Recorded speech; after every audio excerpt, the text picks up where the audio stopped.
patología del paciente. Entonces el hemograma es un examen que es tomado por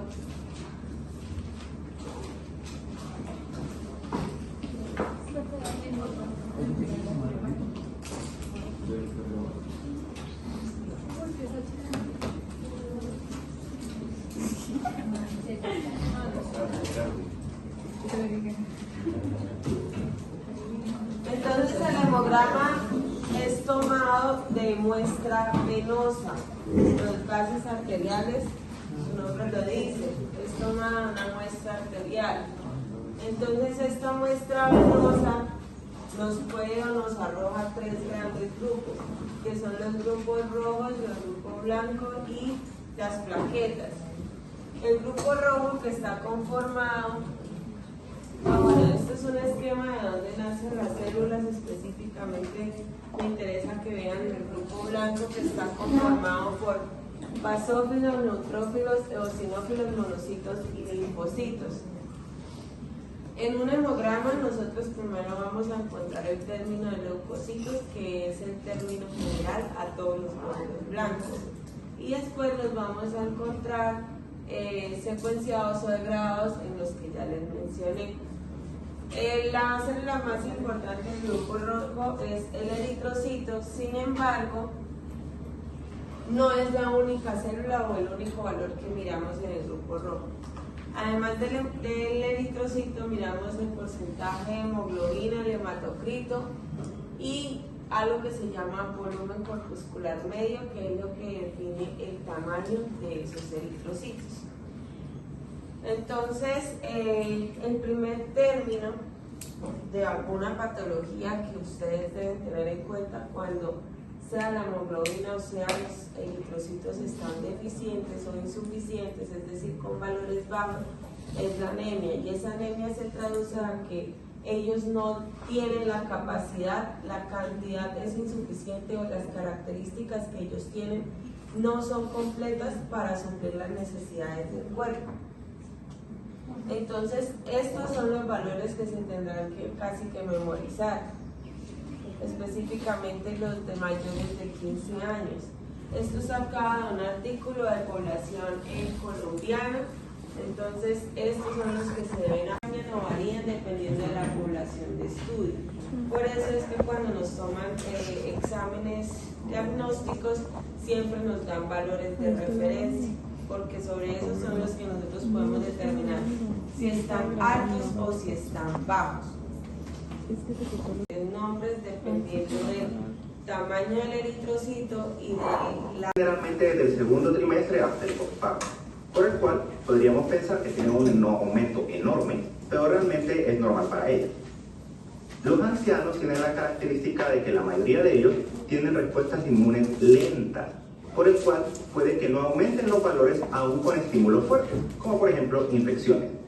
Toda elevación leve en un anciano debe hacernos sospechar que puede existir un proceso más grave de fondo.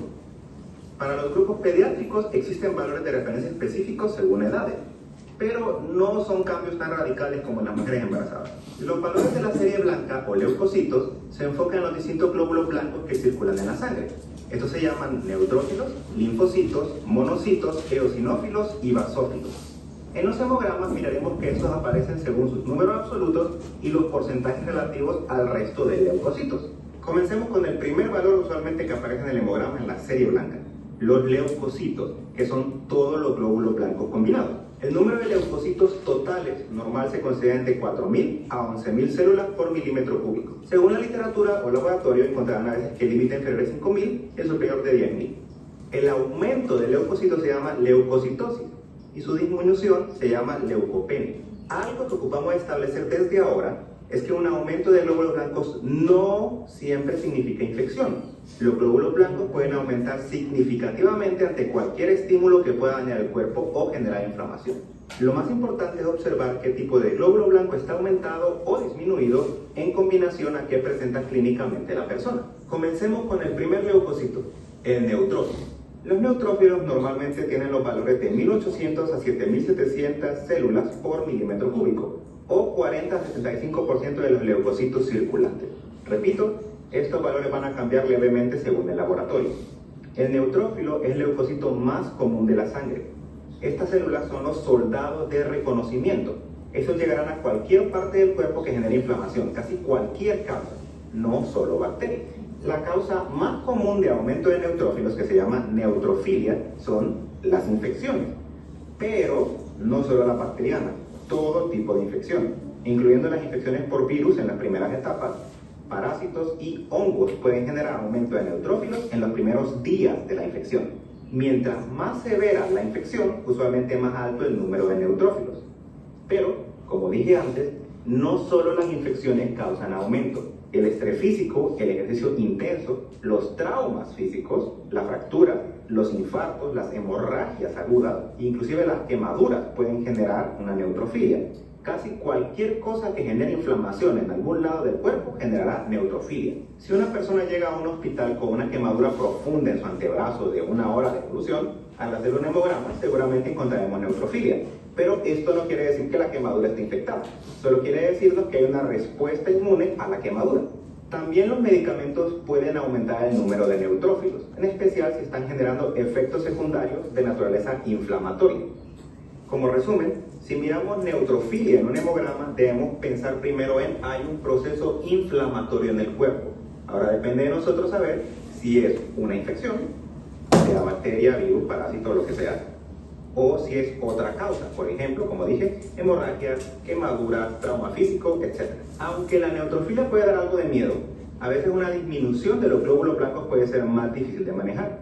En este caso, una disminución de los neutrófilos se llama neutropenia. Al igual que los glóbulos rojos, para producir glóbulos blancos se ocupan nutrientes adecuados, por el cual un déficit nutricional significativo, en especial en la vitamina B12 o ácido fólico, genera neutropenia, pero esto es por falta de producción. También se pueden disminuir si son destruidos más rápido de lo que se pueden crear, como en algunas enfermedades autoinmunes o en enfermedades de la médula ósea. Algunos medicamentos como antibióticos y algunos anticonvulsivantes pueden reducir este valor también. Debido a que los neutrófilos son leucocitos de inflamación aguda, aquellas enfermedades que tienen inflamación crónica y lenta suelen disminuir su valor relativo.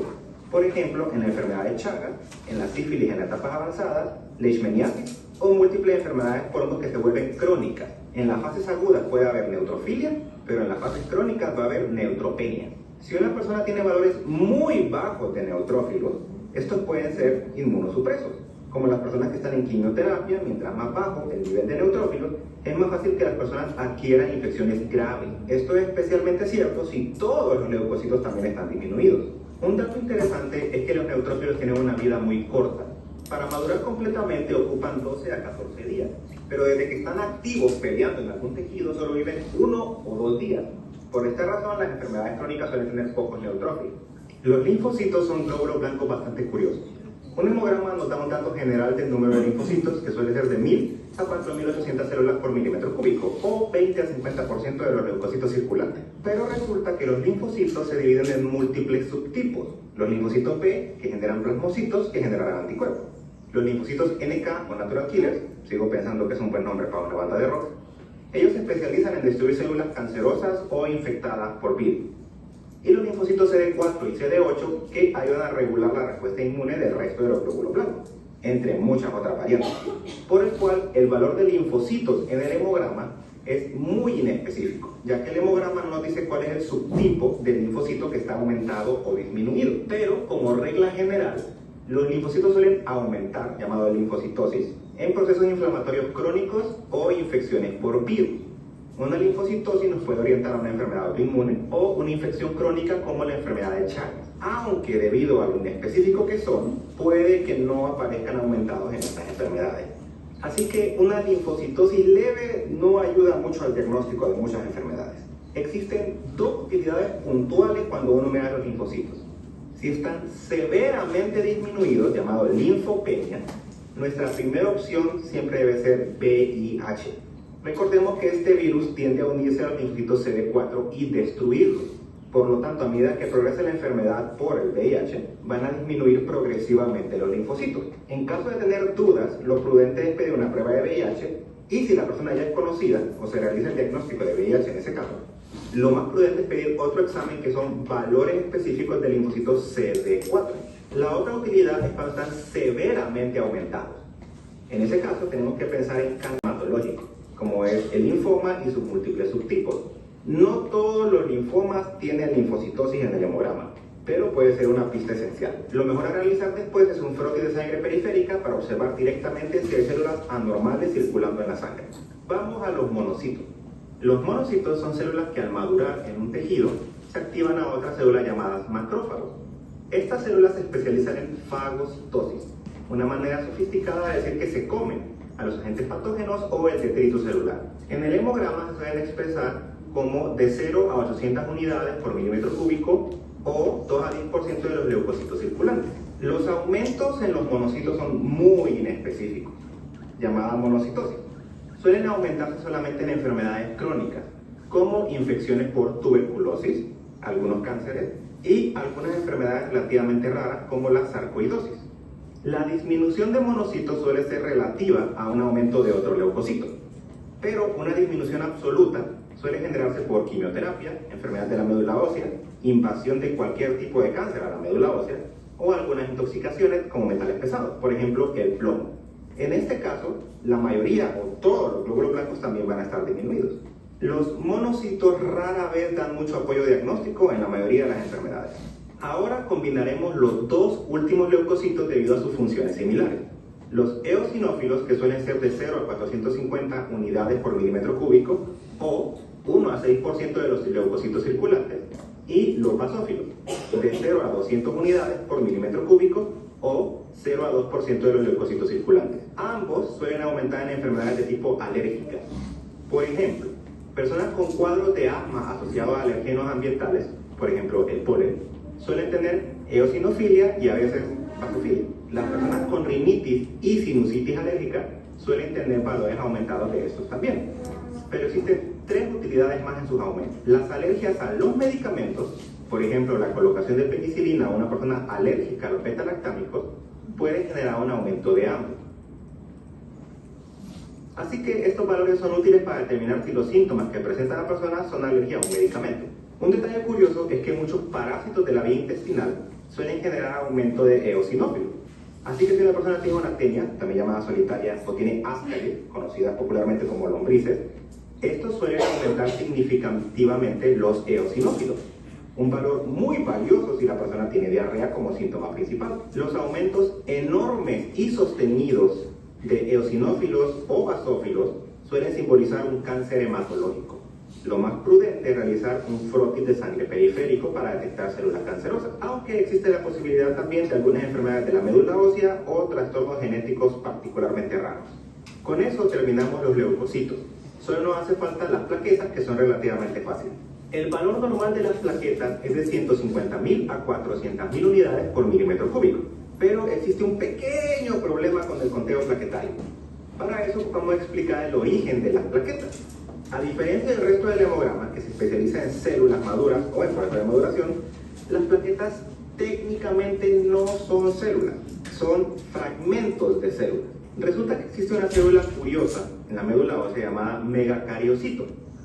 Son células gigantescas realmente, con múltiples núcleos en su interior, pero son células que por sí mismas no parecen cumplir funciones como glóbulos blancos. Pero lo que sabemos es que los megacariocitos se rompen en pedazos y esos pedazos los llamamos plaquetas. Todavía hay debate en cómo se rompen estas células para generar las plaquetas. Se teoriza que viajan al pulmón, donde los capilares son del tamaño suficiente para poder despedazarles mientras viajan, y van a generar 5.000 a 10.000 plaquetas por megacariocito.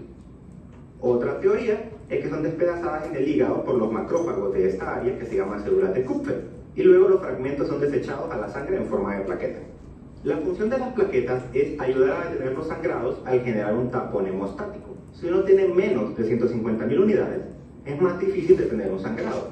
Si el valor es menor de 50.000 unidades, es casi imposible detener un sangrado. Y un estornudo puede ser letal, porque se pueden romper pequeños vasos dentro del cerebro o la retina y no se van a poder detener los sangrados. Las plaquetas suelen disminuir, llamado trombocitopenia, en múltiples enfermedades virales, por ejemplo en dengue, o en afectaciones de la médula ósea, como cáncer metastásico. También pueden disminuir cuando son destruidas por el propio cuerpo, en enfermedades autoinmunes como el síndrome de Evans. Cuando las plaquetas aumentan, debemos tener cuidado en la interpretación. Un aumento leve no suele ser peligroso. Las plaquetas pueden aumentar, llamado trombocitosis reactiva, ante cualquier estímulo inflamatorio, por ejemplo en las quemaduras, infecciones, fiebre sostenida, etc. Por lo tanto, no es simbólico de nada grave. Lo peligroso son los aumentos sostenidos en grandes cantidades. Si la trombocitosis es enorme, por ejemplo 1.000.000 de unidades por milímetro cúbico, se aumenta enormemente el riesgo de eventos trombóticos, como los infartos o eventos vasculocerebrales, conocidos popularmente como derrame. Por fortuna, la trombocitosis importante suelen ser enfermedades genéticas particularmente raras. Y el manejo suele enfocarse en medicamentos que eviten la formación de trombos. Algo extremadamente importante a la hora de leer un hemograma, en la parte de plaqueta, son las pseudotrombocitosis o trombocitosis falsa. Debido a que las plaquetas son muy pequeñas, algunas máquinas de hemogramas pueden confundir fragmentos de glóbulos rojos con plaquetas. Si existe una anemia hemolítica, en el cual el propio cuerpo destruye los glóbulos rojos, a veces aparece una trombocitosis falsa, debido a que la máquina de hemograma capta estos pedazos de glóbulos rojos y los cuenta como plaquetas. En este caso, nuestra mejor opción es un frotis de sangre periférica y pedir un conteo manual. Y de paso vamos a ver los glóbulos rojos. Bueno, con eso terminamos el segundo video de cómo interpretar un hemograma. Espero les haya gustado. Si quieren estar atentos para más videos, no les olviden darle me gusta y suscribirse al canal. Y como siempre... Listo. Estos son los valores que ustedes deben conocer, no los que les daba el video. Que es importante en el video conocer las causas de por qué se llegan a aumentar, por qué se disminuyen estos glóbulos blancos, estas plaquetas. Son muchos, como se dieron cuenta, los leucocitos aumentan en general por procesos inflamatorios. Específicamente, este es un resumen de lo que decía el video. De procesos inflamatorios específicamente algunos, independientemente de qué. Entonces por eso hay que ir a mirar uno por uno los glóbulos blancos, porque un proceso inflamatorio puede ser que yo me pinche o me corte con algo, un proceso inflamatorio, algo muy pequeño, un proceso inflamatorio fue que iba pasando y me golpeé, ¿cierto?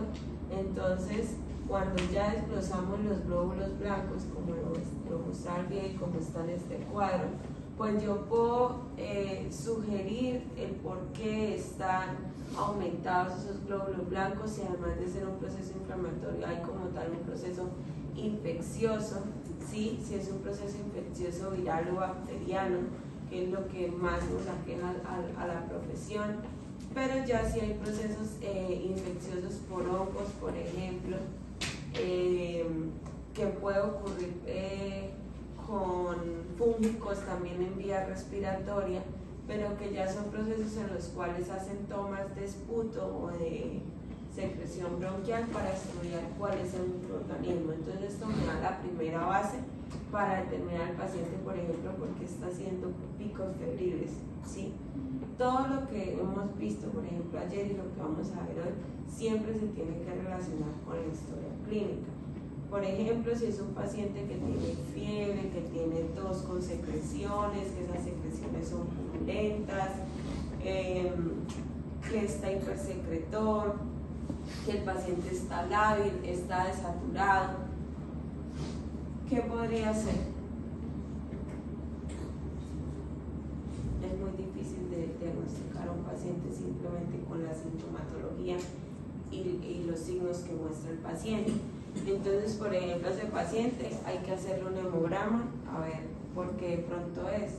Y si me da, por ejemplo, que tiene una neutrofilia, entonces yo puedo decir que puede ser una neumonía. Y si voy y le hago los rayos X de tórax y me muestra la neumonía, tiene un broncograma aéreo, ¿cierto? Tiene condensaciones en la placa, pues ya está diciendo entonces que sí es más sugestivo a una neumonía. Entonces, ese tipo de pacientes inicialmente les colocan tratamientos empíricos, que son como ciertos tratamientos con antibióticos generales, ¿sí? Entonces el médico le pone 2 antibióticos a ver si le pega, mientras sale el cultivo de secreción bronquial. En ese cultivo de secreción bronquial, entonces ya sí vamos a garantizar al 100% que lo que tiene es una bacteria, qué tipo de bacteria tiene el paciente, y ese mismo cultivo me va a indicar cuál es el antibiótico que le pega. Entonces, allá el bacteriólogo coge la muestra de esputo de secreción bronquial. ¿Ustedes saben qué son cajas de Petri? Sí. Bueno, coge muchas cajas de Petri y pone la muestra a crecer. Eso es un cultivo, que ella crezca. Y a cada caja, o la puede dividir en secciones para que le rindan más las cajas de Petri, le pone diferentes antibióticos. ¿Listo? Diferentes antibióticos. Entonces, en el microscopio, pues él determina cuál es el bicho que tiene. Y dependiendo de lo que le haya arrojado, esto se demora entre 3 a 5 días, por eso los médicos inician un tratamiento empírico, porque no van a esperar 5 días a que el paciente se le muera con cuadros febriles tan altos, que la bacteria se vuelva más resistente, es decir, más fuerte, sabiendo que de pronto le puede pegar con algún antibiótico de muy respeto. Entonces viene el resultado que le arroja a uno, le dice qué bichos tiene, si es una pseudomonas, si es una Klebsiella, en fin, miles de bichos, y abajo le dice, es resistente. Resistente es que no le sirve, ¿listo? Que ese antibiótico no es, entonces le ponen allá emipenen, meropenen, bueno, son muchísimos que no recuerdo. Y entonces le dice a cuáles son resistentes y a cuáles son sensibles. Los que son sensibles son los que sí le van a hacer efecto. Si el médico le pegó con el que le puso empírico, pues le continúa el tratamiento, si no, automáticamente se lo cambia. ¿Listo? Entonces, por ejemplo, el paciente que es asmático, o los pacientes que sufrimos de rinitis crónica, que lo decía el video, ¿cuáles va a tener alterados? Los eosinófilos y los basófilos. Cualquier tipo de alergeno, si es una comida, si es un medicamento, si son alergenos como tal, como el polvo, el frío, por ejemplo, a mí me da alergia al frío. Entonces, ese tipo de alergenos va de una vez a alterar ese tipo de células. Comunes que se aumente o se disminuye, por ejemplo, linfocitosis y neutropenia, que sean procesos de cáncer, específicamente en las quimioterapias, cuando se tumba tanto el sistema inmunológico. Y los trombocitos, que ustedes ya miraban, que cuando hay una trombocitosis, es decir, un aumento, pues es un peligro de que vaya a ser formación de trombos y pueda causar un SB, o una trombocitopenia, que es cuando el paciente no tiene la capacidad de hacer ese tapón para los procesos hemorrágicos. O sea, cuando se aumenta cualquier trombocitosis, ¿es que matan anticoagulantes? Sí, cuando tienen, como el que primero envían, pues es la aspirina, ¿no?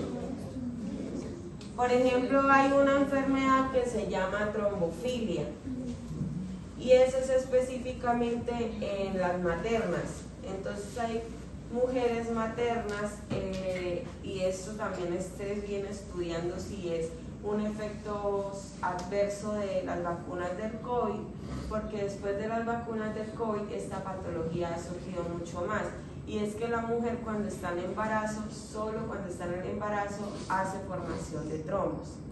Entonces esto es riesgoso porque pierden los bebés. Entonces, ¿qué les hacen a las embarazadas? Les toca inyectarse enoxaparina, que es un volante más efectivo que la aspirina, todos los días, pues para que el bebé no se vaya a morir y se pueda gestar bien. Descubre el nuevo Super Serum Reductor de Arrugas de Natura Cronos Dermal. Este año necesito un plan con muchos gigas, pero no cualquier plan, uno con el que pueda ver mis pelis, pedir citas médicas, arreglar el lavaplatos o vacunar mi gatico. ¡Se le tiene! Yo tenía un plan postpago Care de 110 gigas con Max incluido. Elige la asistencia que prefieras, ya sea salud, y asistencia. An overview of all the major body systems is nice, but something remarkable happens when you explore one body system at a time in a bit more depth. And, in our opinion, one of the most fascinating systems of all is the immune system. Why? Because it features cells in your body that work day and night together to protect you from a constant threat of pathogens trying to bring mayhem. And most of the time, you don't even know it. Most of the time. By pathogen, I can mean a lot of things. A lineup: viruses, bacteria, fungi, protists, parasitic worms. We could go on. Your body has external protection against these things, like your skin. We call that a first line of defense because it's the first line against letting these pathogens inside your body. Mucous membranes too, like the lining of your nose, will keep pathogens from getting inside. This first line of defense is non-specific because it's not selective about what it blocks from getting into your body.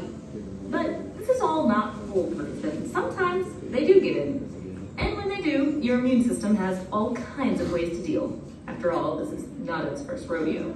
So let's say they break through our first line of defense. Well, the second line of defense includes the inflammatory response. To explain it very simply, let's say you step on a sharp stick and there's some bacteria on that stick in your foot. The initial damage of this stick into your foot can cause certain types of cells, such as a mast cell, to react.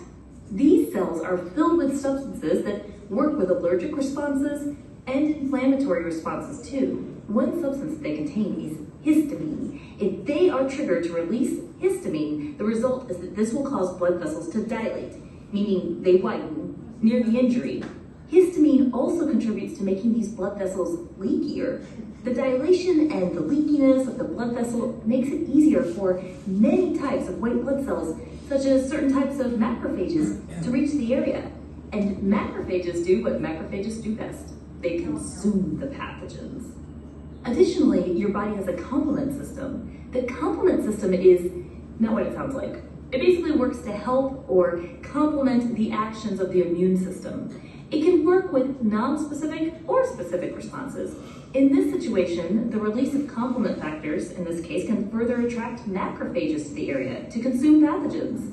When all this signaling stops, the damaged area can return to normal. The pathogen has been terminated.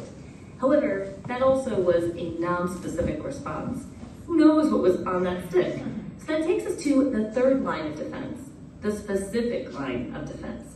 If you had a cold virus spreading through your body, you may need your response to be targeted on that pathogen. Now, as we give our typical notice, the immune system is very complex. We've just been getting some basics, and we're going to continue to do so, but there are a lot of extra details and exceptions that this short video can't go into. We encourage you to explore. Okay, so we mentioned, what if we need a more targeted response? We're moving into something known as adaptive immunity. Sounds fancy. This is a specific response to an antigen. An antigen is something that the body recognizes as non-self, and in this case, it is something that would be a part of the pathogen. This adaptive response is going to be the third line of defense, as the first and second line of defense may not have been enough to control the pathogen. We're going to focus on the basics of two adaptive responses, cell-mediated and humoral. Cell-mediated. This involves the cytotoxic T cell. The cytotoxic T cell is a white blood cell that has the ability to destroy cells that have been infected by the pathogen. It does this by releasing signals that causes the infected cell to do apoptosis, which is a type of self-destruct. It can do this by releasing a protein called perforin, which actually causes holes in the cell membrane. This causes water and ions to flow into it and destroys the cell. When cells that have been infected by a pathogen are destroyed, this can also destroy the pathogen, or it can mean the pathogen at least can no longer replicate inside that infected cell. The thing is, for this response to work, you have to activate a cytotoxic T cell. Stimulating a cytotoxic T cell could mean an infected cell presents an antigen from the pathogen that had infected it. The infected cell presents the antigen on its own cell membrane, kind of like a little flag saying, hey, I've been infected, and here you go, this is what it is. This activates cytotoxic T cells to bind and release signals that causes the infected cell to perform apoptosis. But there's another way to stimulate cytotoxic T cells too. Remember how macrophages may have been consuming the pathogen? When they do, they process the pathogen, and the antigens from the pathogen are transferred to the macrophage's surface. A white blood cell called the T helper cell can bind. The macrophage will release chemical signals, which then causes the T helper cell to release chemical signals, which then can stimulate cytotoxic T cells. Cytotoxic T cells will be in search of infected cells so they can stop the pathogen and they will also continue to amplify the immune response. That's the cell-mediated response, simplified. But remember how we mentioned those helper T cells? They're big helpers as they help not only in the cell-mediated response, but they also help in the humoral response. So what happens in the humoral response? In one scenario, a macrophage has consumed a pathogen, and once again, has an antigen from the pathogen on its cell membrane surface. Then it binds a helper T cell. That helper T cell could also stimulate a white blood cell known as a B cell. B cells are white blood cells that have the ability to make something called antibodies. Before I define antibody, can we just take a moment and recognize that there are three words that sound very similar and can involve the immune system. Antigen, which is something that the immune system recognizes as foreign to the body. We've been mentioning that one a lot. Antibiotics are substances that can specifically destroy bacteria. We have a separate video on those. But antibodies are something totally different. Antibodies are proteins, and they tend to be in a Y shape. Antibodies have an antigen binding area where they bind a specific antigen. They will be found in blood, but many antibodies can also be found in mucus, saliva, breast milk, and more. There are different classes of antibodies. For example, IgE can protect against parasitic worms, and it's responsible for a lot of allergic reactions. Antibodies are generally very specific, so there must be an antibody that is able to bind to an antigen. When antibodies bind an antigen, they can deactivate the pathogen by affecting the ability of the pathogen to move, reproduce, or cause harm. The binding can also be like signs telling macrophages, here it is, come eat it. So activating B cells causes these antibodies to be produced, and this is part of the humoral response. While B cells can be activated by a T helper cell, they can also be activated by free antigens themselves that they may come in contact with. Now we do want to mention that both in the humoral and cell-mediated response, there are memory cells. There are memory B cells and memory T cells. These cells keep a memory of the antigen they were exposed to. Memory B cells can activate plasma B cells, which will make antibodies. Memory T cells can activate cytotoxic T cells, which will go after infected cells. The ability to keep a memory is very important, and this is also where vaccines come in. Vaccines can introduce either an inactivated or very weakened pathogen. This means the body does not get the disease itself, but it will launch an immune response. By launching an immune response, there will ultimately be memory immune cells that will be involved in launching an efficient attack if that pathogen is ever encountered in the future. Overall, this immune system that you have, it's pretty incredible. There are entire giant textbooks about this topic alone, and careers dedicated to studying it. Well, that's it for the Amoeba Sisters, and we remind you to stay curious.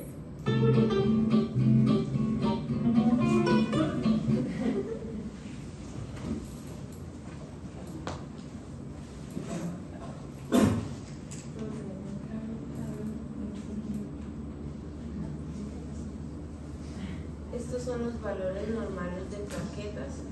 Entonces, una trombocitopenia es inferior a 150.000 milímetros cúbicos y una trombocitosis es mayor a 450.000 milímetros cúbicos. Que es importante que conozcan que el hemograma también nos arroja un perfil lipídico para ver cómo están los triglicéridos, colesterol, las moléculas de colesterol que son la high y la low, la high que es la mala y la low que es la buena, el perfil hepático y un perfil renal. ¿Para qué? Para determinar cómo están funcionando estos órganos. También hay pruebas de coagulación, como el tiempo de trombina y el de protrombina, que son este y este. Y estos dos tipos coagular la sangre. ¿Listo? Digo que la high era la mala. Sí. La high es la que es más densa. Entre más densidad es peor. La High density. HDL es la mala, sí. Porque entre más densa, sí. Sí. Me están haciendo dudar de mis conocimientos. Así son. No, pues eso está bien. Bien, Juan Pablo. Ah, sí, estoy mal yo. Al contrario. La high density protein es la que es buena y la otra es la que es mala. Urea y creatinina, que son de función renal, gases arteriales no los miren, que lo vamos a ver después, y diferentes electrolitos pues para determinar cómo está el paciente. Hay otro resultado que se arroja, a veces incluido dentro de los hemogramas y se solicita, y es la PCR o proteína C reactiva. Esta es importante porque debe estar inferior a 10 miligramos sobre litro. ¿Qué pasa cuando esta está aumentada? Esta asocia o reconfirma que hay un proceso inflamatorio. ¿Listo? Entonces es como reconfirmar lo que nos dicen los glóbulos blancos. Y acá hay un último video de la neumonía adquirida en comunidad. Es de lo que más se les pregunta. Es de lo que más se les pregunta. Cuando decimos NAC, nos referimos a la neumonía adquirida en comunidad, o sea que no se adquirió en el hospital. ¿Ya? En Estados Unidos la primera causa de sepsis, movilidad y mortalidad por infección, y es la sexta causa de muerte en general. La cosa es que es muy importante epidemiológicamente, ¿ya? Es un síndrome clínico que se diferencia de la infección intrahospitalaria o asociada a atención en salud, más que nada porque dentro del hospital vamos a tener factores de resistencia, factores de riesgo, pacientes más frágiles y un montón de cosas que determinan esta diferencia. O sea, el paciente con una neumonía adquirida en comunidad tiene menos riesgo de desarrollar resistencia y que vaya a ser.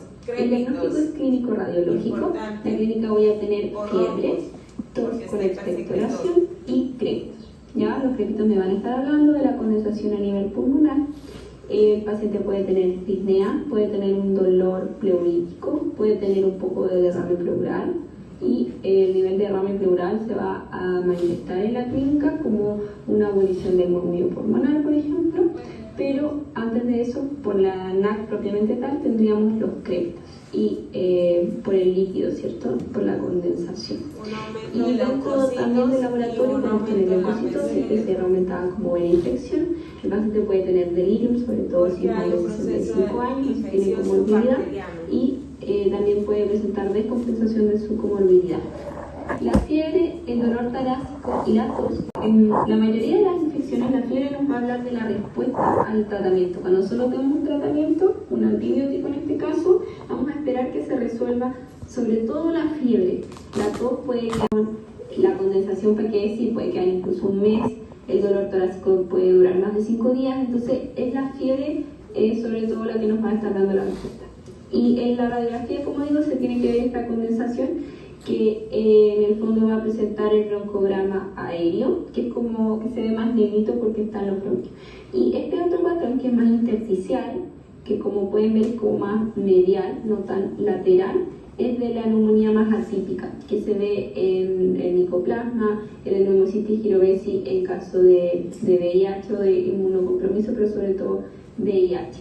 ¿Ya? Entonces, broncograma aéreo con condensaciones, la neumonía crítica, la NAC, ¿ya? Y ojo que dentro de la clínica un 17% de los pacientes que se diagnostican al final no tenían NAC, tenían otra cosa, tenían un edema pulmonar agudo, cáncer de pulmón, una tuberculosis. Hay que hacer el diagnóstico diferencial.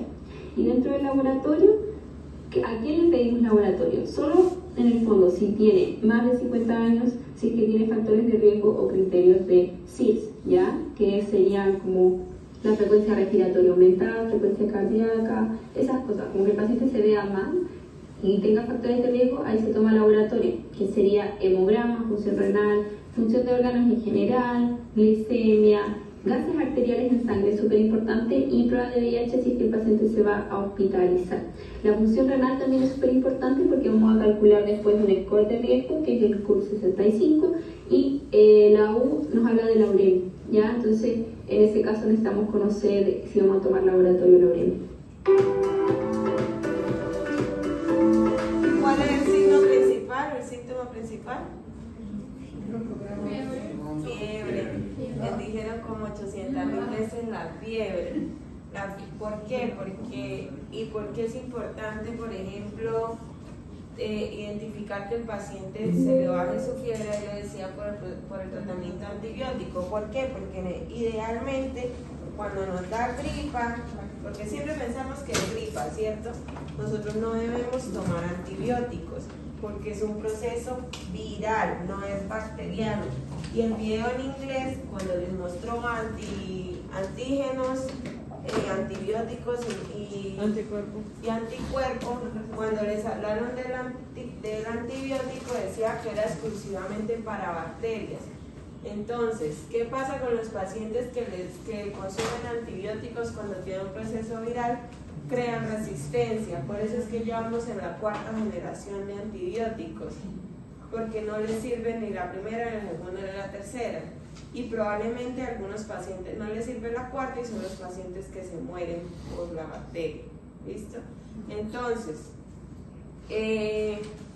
si uno siente que es gripa, entonces uno que hace para la gripa, pues antihistamínicos, descongestionantes y pues el acetaminofén para la fiebre. Pero si el paciente persiste con ese proceso infeccioso, sus síntomas como los crépitos o roncos aumentan, es un paciente que ya entonces hay que hacerle una placa de tórax para determinar si es que está haciendo un proceso neumónico y enviarle antibióticos. Si el paciente después de aproximadamente 5 o 7 días con el antibiótico que le enviaron en nuestro sistema de salud, no a todo el mundo le van a enviar pruebas de esputo o de secreción bronquial a menos de que esté en la UCI. Entonces, si el paciente no mejoró por ahí más o menos tercer, quinto día con el antibiótico empírico que le envían, ahí sí le envían pruebas complementarias como la prueba de esputo o de secreción bronquial. Si después de que le sale el resultado y el paciente no mejora, ahí sí le hacen otros exámenes, por ejemplo, para determinar si es una tuberculosis o otro tipo de patología. ¿Alguna pregunta? ¿No? Vamos a iniciar con el tema de las... Primero se marca el hemograma, no, el hemograma, sí, bueno, el examen del primero es el hemograma. Sí, la placa. Normalmente la placa o los rayos X de tórax la mandan al tiempo con el hemograma, porque son de bajo costo.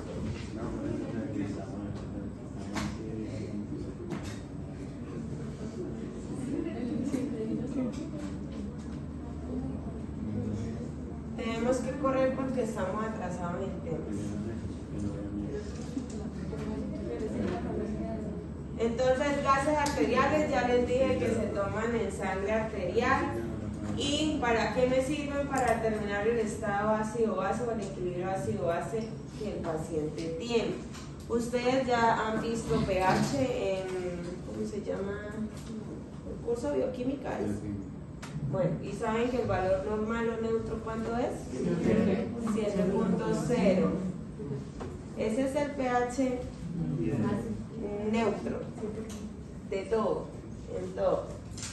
Entonces, en el cuerpo ese valor varía un poquito, ¿sí? Tenemos otros rangos para determinar que está normal, que ya los vamos a ver. El equilibrio ácido-base o ese pH puede cambiar por problemas metabólicos o por problemas respiratorios. Pero también en los gases arteriales podemos observar los niveles de oxigenación reales y verídicos de cómo está oxigenando el paciente. Entonces, la primera variable o el primer tema que nos interesa de los gases arteriales son cómo están los niveles de oxigenación en mi paciente. Y esos niveles de oxigenación me van a indicar pues que también está perfundiendo ese paciente y que también está manejándose ese oxígeno a nivel de plasma. La presión de oxígeno, presión parcial de oxígeno en sangre arterial se ve alterada por la presión barométrica o atmosférica, que tiene una constante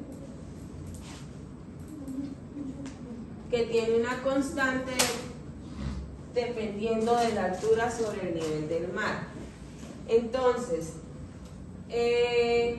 los valores normales de la presión parcial de oxígeno van entre 80 a 100 milímetros de mercurio, ¿cierto?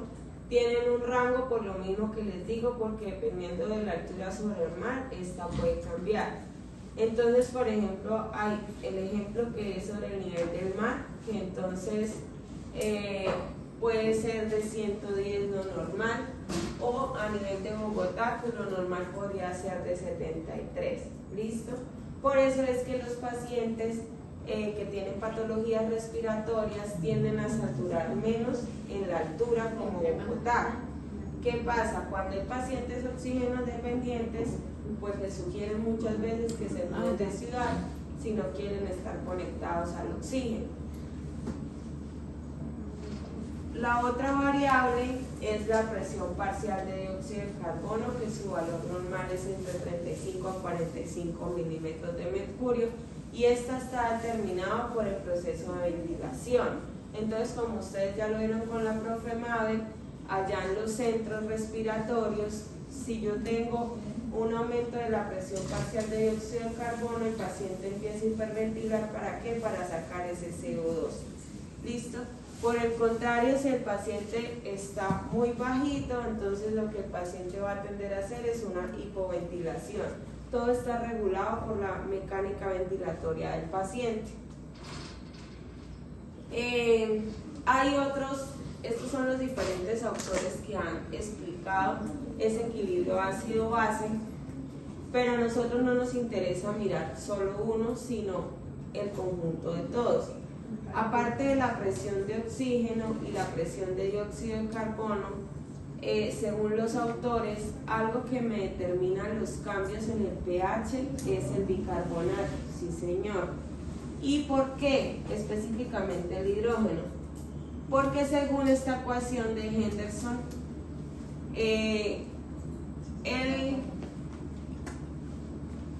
a nivel pulmonar siempre va a ser CO2, que ya les dije que es ventilatorio, pero a nivel del riñón, que es el que va a dar el componente metabólico, va a haber una liberación de hidrogeniones y de bicarbonato. Cuando hay un aumento de hidrogeniones en exceso, este pH se va a disminuir, es decir, se va a volver más ácido. ¿Por qué? Por el ácido, el ácido carbónico, en el cual se va a formar por una molécula de H2HCO3. Este es el ácido carbónico.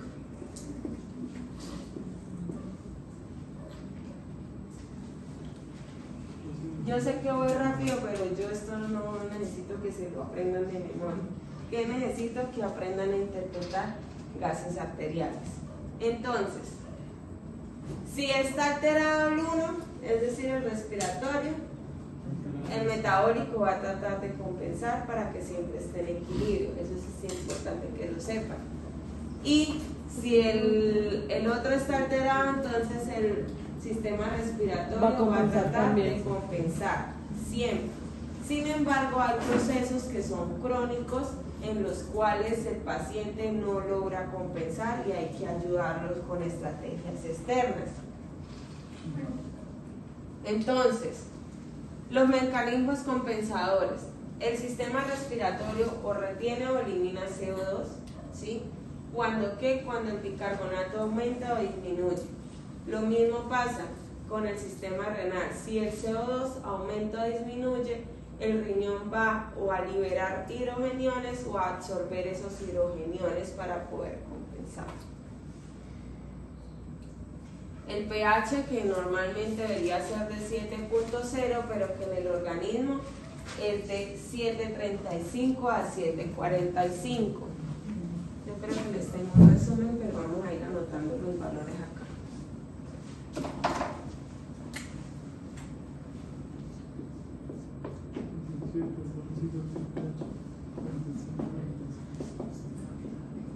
Que si está por encima es una alcalosis y que si está por debajo es una acidosis.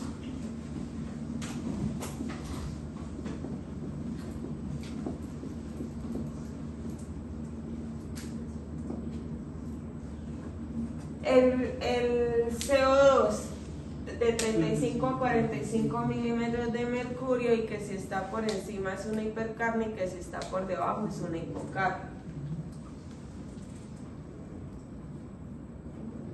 el bicarbonato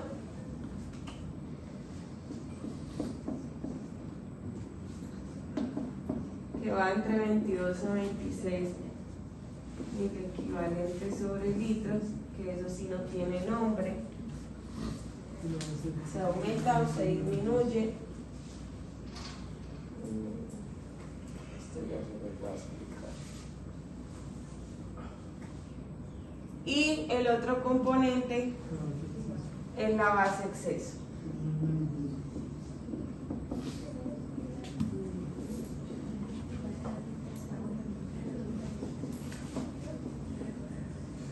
¿Y qué me dice representa la base exceso, Alexis, que tiene conocimiento del tema? Es el bicarbonato, pero es el que está disuelto en sangre, algo así, ¿no? No, entonces para que no se pierdan, la base exceso me va a indicar o me va a reconfirmar cuál es el causante de que el pH esté alterado. Si es hacia negativo, es respiratorio, y si es hacia positivo, es metabólico. Estos son los dos términos, respiratorio, metabólico. No, eso se lo bota el resto. Todo esto es, ahí ya solo usted leer, interpretar y listo, facilito. Hay una fórmula. Facilita. Lógica. Digo, deja. Sí, Si llega a ser más o menos 2, ahí es donde se convierte en metabólico. dependiendo de la clínica del paciente. Porque puede ser un trastorno mixto, pero a ustedes nunca les preguntamos trastorno mixto.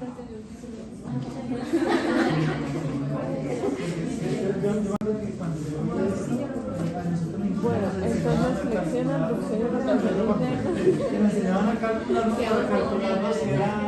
Yo les estoy enseñando fácil para que aprendan. Y el oxígeno, la presión parcial de oxígeno, privada de oxígeno. No, profe, menos 12 respiratorio más 12 metabólico. Me confirma la causa. Más no, yo voy a decir, ¿es esto por la base exceso o no? O sea, es como el PCR reactivo, confirma que sí está. Exacto. Si es más 2,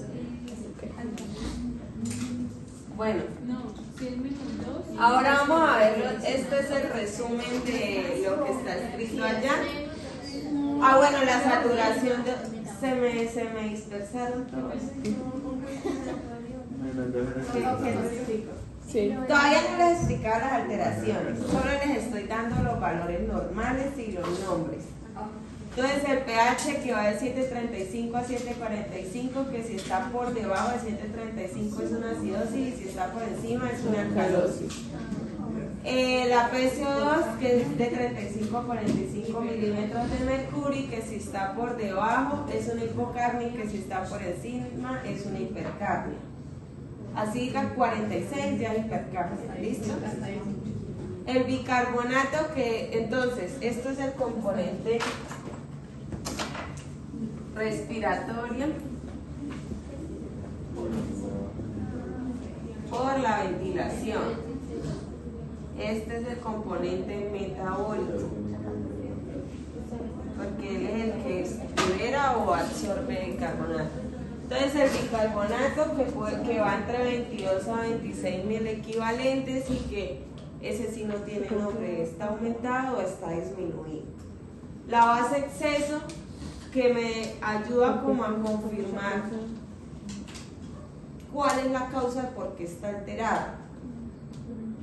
Si es hacia negativos es respiratorio, y si es hacia positivos es metabólico. Y la presión parcial de oxígeno, que es entre 80 a 100 milímetros de mercurio. Entonces, si está por encima está hipoxémico, si está por debajo, hiperoxémico, y si está por debajo, hipoxémico, y si está en el rango, normoxémico. ¿Listo?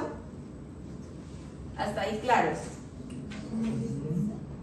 Quítalo aquí, pero. Ahora, esto es un paso a paso para que no se pierdan. ¿Ya notaron esto? Sí. ¿Qué hora es? 7:20. Bueno.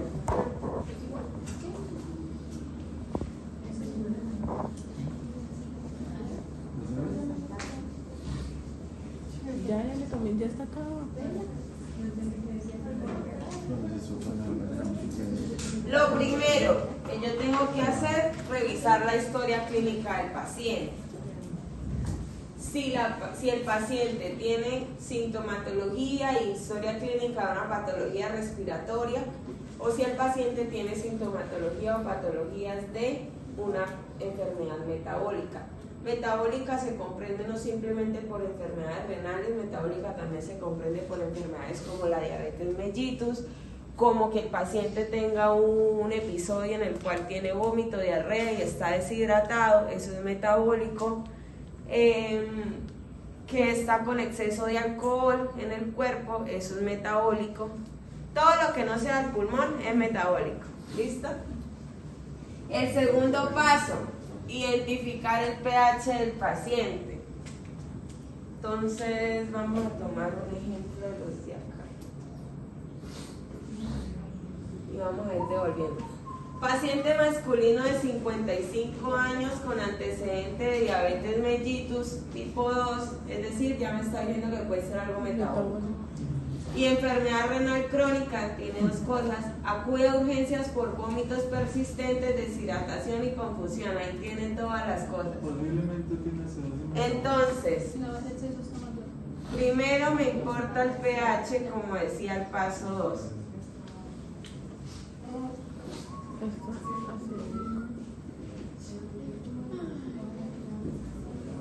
¿Eso cómo está?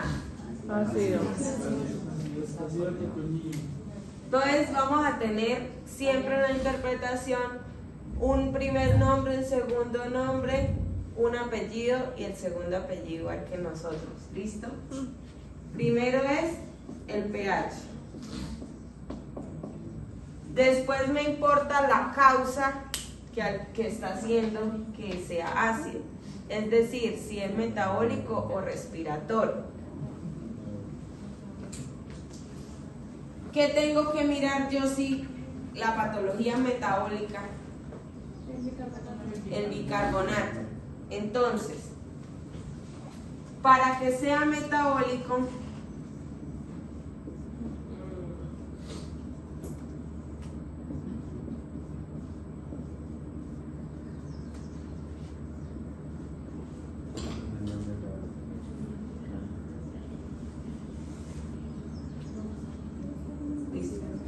entonces, si yo sé que la patología es metabólica, a mí me interesa mirar el bicarbonato.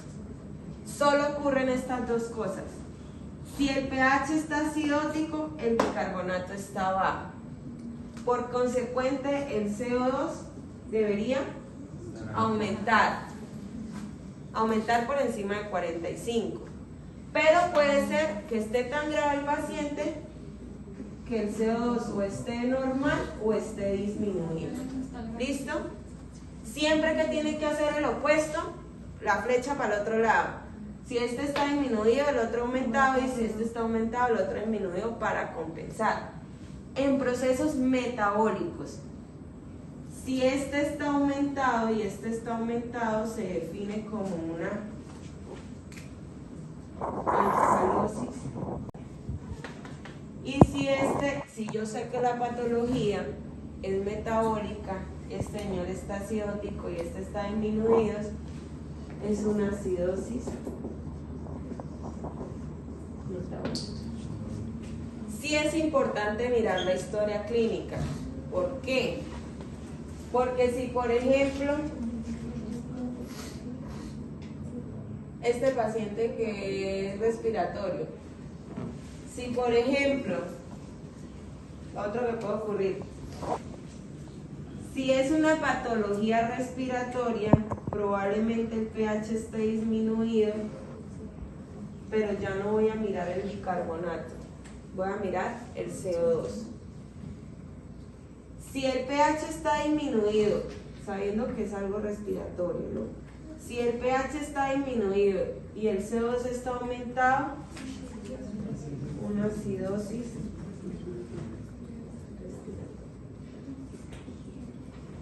es lo más común en las patologías respiratorias, porque el paciente hace un un atrapamiento de CO2, ¿listo? Es lo más común en las patologías respiratorias. Pero me puede pasar que el pH esté aumentado y el CO2 esté disminuido, porque el paciente está hiperventilando, está barriendo mucho CO2, entonces este muchacho se aumenta. Pero yo sé que la patología inicial es respiratoria. Siempre miren primero la historia clínica, el caso clínico, para yo determinar qué es lo que tengo que mirar seguido del pH. ¿Estoy siendo clara o están confundidos? Yo sé que esto es un tema confuso. Acá sería una alcalosis respiratoria.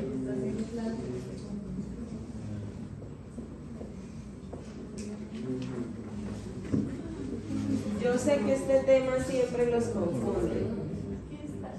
Voy a volverlo entonces acá. Primero miro siempre pH, siempre. Primero determino si el pH está para abajo y el CO2 está aumentado, es respiratorio. ¿Listo? Si el pH está disminuido y el bicarbonato está disminuido, es una acidosis metabólica. Es más fácil que se guíen por la historia del paciente. Si está alto, es decir, una alcalosis, y el bicarbonato está alto, es una alcalosis metabólica, ¿sí? Es decir, tengo más base y por eso se vuelve más alcalino. Si yo tengo una alcalosis y el pH está disminuido, es una alcalosis respiratoria. Tampoco, sean sinceros, porque acá nos podemos gastar otra clase completa. ¿Qué más claro como con esto? Sí. Más claro Con así. eso. Así. Bueno. Más casos. No, todavía no. ¿Qué más? Entonces, sabemos que primero es la historia clínica para saber la patología y ahí sí determino qué miro. Después, si bicarbonato cuando es metabólico o CO2 cuando es respiratorio. Ahora lo tercero que tengo que mirar, bueno, ya supe si es metabólico o respiratorio, entonces. Profe, las fórmulas, o sea, lo que usamos anteriormente es como para uno guiarse, ¿cierto? Sí. Pero no necesariamente que uno la tiene que aplicar, no, payaso, solamente con esa. Llévalo de acá, del tablero. Ah, me parece más fácil así. Sí. Siempre que uno aumenta, el otro tiene que, y si disminuye, para equilibrar. Eso es una balanza. Entonces, si yo tengo acá 1 kilo, tengo que colocarle acá otro kilo, ¿qué? Para que compense. Eso mismo le pasa al pH, tiene que amortiguar. Entonces, Dios, usted me tiene confundida por andar mirando eso. Yo mejor les explico acá al contrario. Ambos tienen que ir para arriba, ambos tienen que ir para abajo para poder compensar. Entonces, el ejemplo, para que no se pierdan. El primer ejemplo, este ejemplo. Si ya yo sé que es metabólica la patología porque tiene función renal alterada, tiene diabetes, está deshidratado y todo, miro el bicarbonato, que en cuánto está, En 12. está hacia abajo, ¿cierto? Entonces sí es una acidosis metabólica.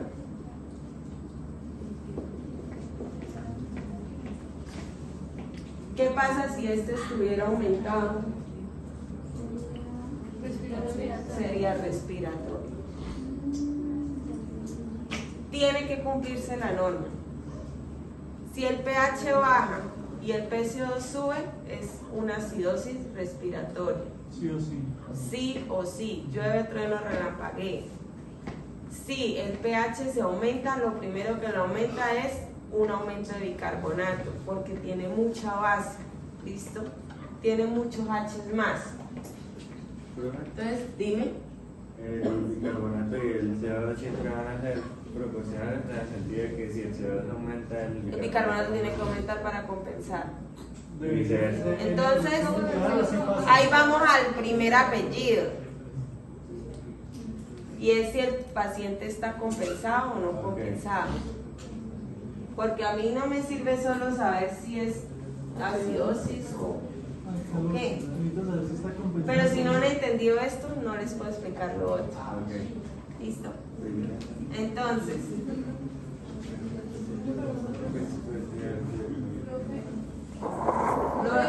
señora, no sé quién me dice profe, pero señora. Es que ella estaba mirando y 7,12 no sería.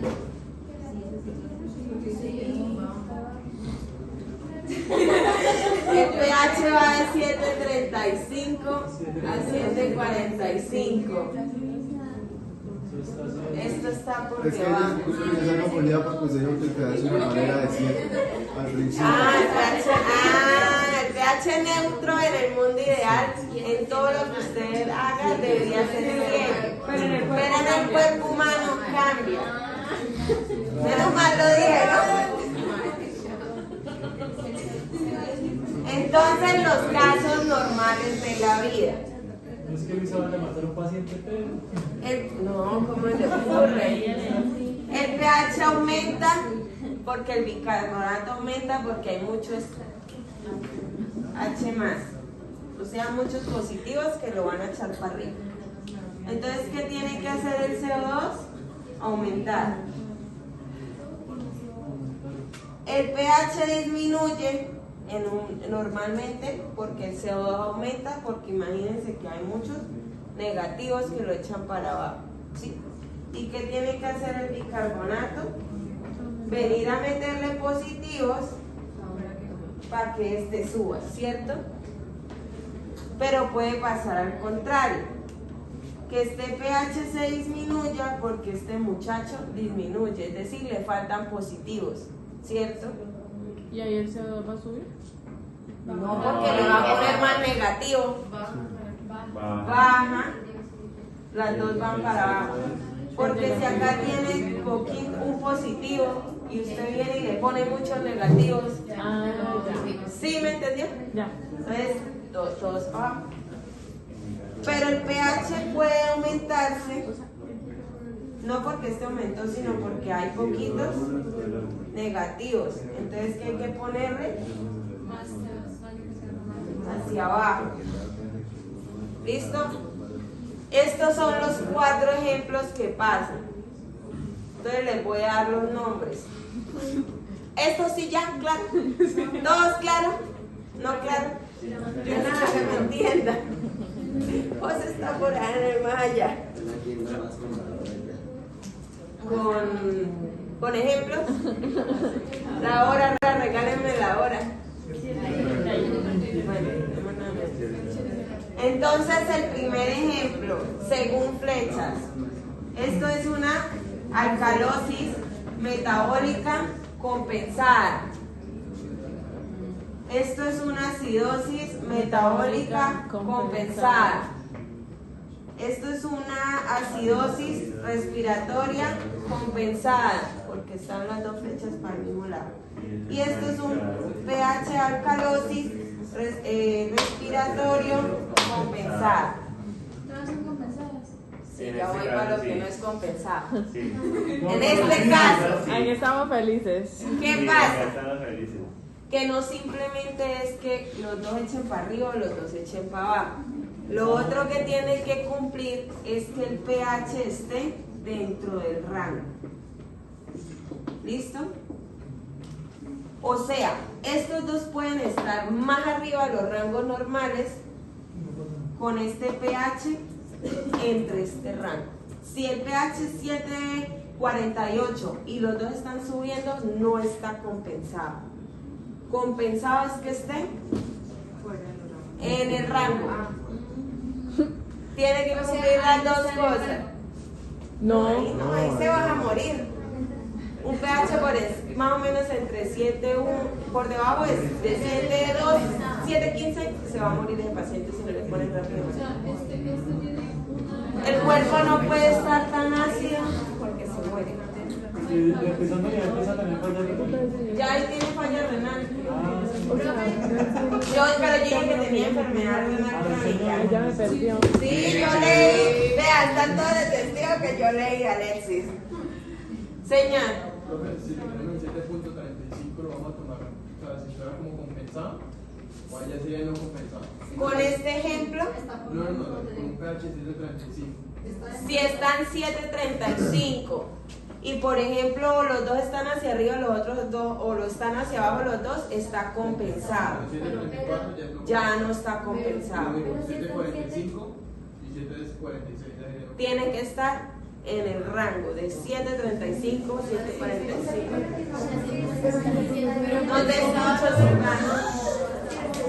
Se van a enloquecer y se van a enloquecer. Silencio, que Silvana tiene una pregunta y les puede servir. Es decir, por ejemplo, si el pH está, digamos, dentro del rango, está en 7.35, pero el bicarbonato y el dióxido no están, los dos para arriba, los dos para abajo, ahí ya está compensado.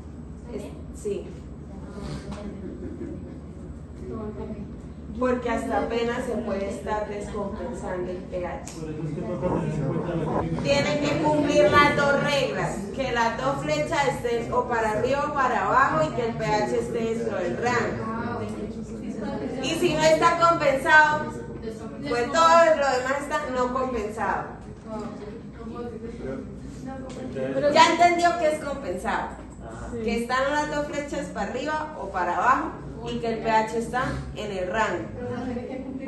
Si no cumple con una, no está compensado. Entonces, si está fuera del pH, ya no es compensado. Ya.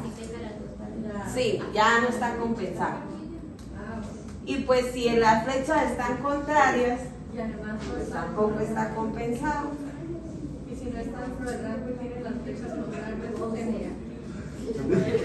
¿Cómo, Paola? Si tiene las dos, o sea, si no está... Si una flecha está para arriba y la otra para abajo, pero el pH está en el rango, no está compensado. Tiene que cumplir las dos. Tiene que cumplir las dos cosas. Por eso, si las dos están para... ¿Cómo así? Si las dos están, si no están dentro del rango y las dos flechas... Se va a morir. Se está enfermo. Sí que no compensado. Entonces miren, el primer nombre siempre va a ser lo que me determine el pH. Después si es respiratorio metabólico. El primer apellido es si está compensado o no compensado. Y el segundo apellido es fácil. ¿Cómo está la oxigenación? Bueno, sí, correcto. La oxigenación. Si está hiperoxémico, si está normoxémico, o si está hipoxémico. Eso solamente aplica para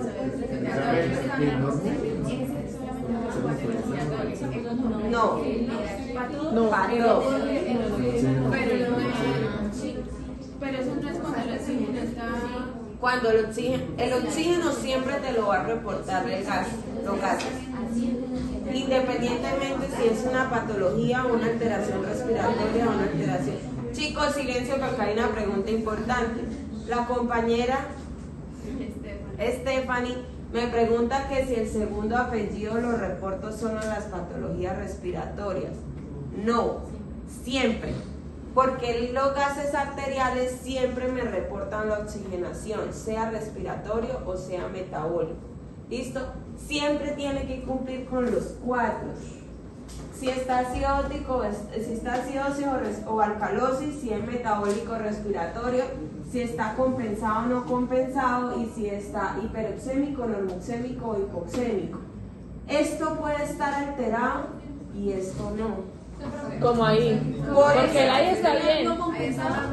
Ahí está normoxémico. Entonces vamos a ver el ejemplo. Metabólica. Yo sé que me van a pedir asesorías. No compensatoria. Este es el tema que más asesorías saca. No, él no está compensando porque el pH no está dentro del rango normal. ¿Dónde está compensado? Lo que pasa es que usted dice que para que sea compensada. Chicos, no me dejan escuchar al compañero Juan Pablo. Usted dice que para que sea compensado tiene que ir en el rango normal. Y que las dos flechas estén hacia la misma orientación. Sí, pero si está en el rango normal, entonces en pH ¿qué se pondría? O sea, sería acidosis arterial. No hay alteración del equilibrio ácido-base. Normal, no hay alteración del equilibrio ácido-base. ¿Cómo se quedaría dentro de los países? O sea, denos un ejemplo de cómo se escribiría todo eso. Si el pH está dentro del rango, si el CO2 está dentro del rango, si el bicarbonato está dentro del rango, no hay alteración del equilibrio ácido-base. ¿Listo? Ahora, si el pH está dentro del rango, pero no tengo esto dentro del rango, miro la patología y determino si, por ejemplo, es respiratoria y el CO2 está alto. Cuando el CO2 está alto, ¿hacia dónde me tira el pH? Hacia abajo. O sea que el pH probablemente va a estar en 7.35, 7.36. ¿Cuál sería el primer nombre? Una acidosis respiratoria. ¿Ven? Yo nombro hacia el que más aproxime y hacia lo que es coherente. El CO2 alto siempre me va a tumbar el pH. El bicarbonato alto siempre me va a subir el pH. ¿Listo? Sí, ya. ¿Qué hora es? 7:40. Bueno, en la otra clase vemos escala de MET porque me dijeron que no la han visto. Y hacemos ejemplos. Profe, en este caso, el paciente estaría... En este caso, ¿qué tendría el paciente? Así es. La patología es metabólica, tendría una acidosis metabólica no compensadora, no compensada, normosémica. Y la base exceso está hacia qué? Metabólica.